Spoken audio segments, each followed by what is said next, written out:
Today we're heading out to Kajiado County for a new project. It's about a 2-hour drive from Nairobi, and this is quite an exciting project because we're just not designing the house, we're also taking on the construction through a design and build approach.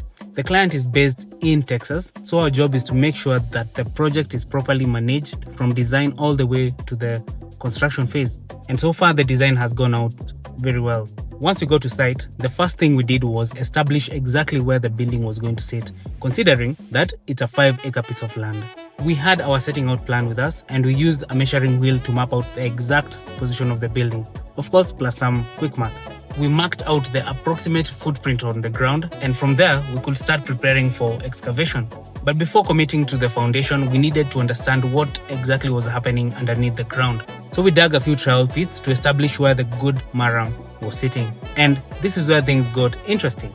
We found the murram at around 1.6 meters deep, which is quite significant, especially because we're dealing with black cotton soil. That meant we couldn't just assume that the foundation we initially proposed would work. I had to consult the structural engineers and reassess the situation before we made any decisions. I am very involved in any project I work on. Of course, I couldn't resist getting into the excavator myself and seeing how things actually work.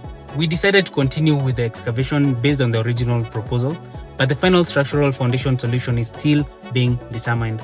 If the good bearing material had been even deeper, we would have had to look for alternatives, potentially including a suspended ground floor slab. Luckily, we knew we were going to need the backfill material anyway, so excavating the site wasn't necessarily wasted effort.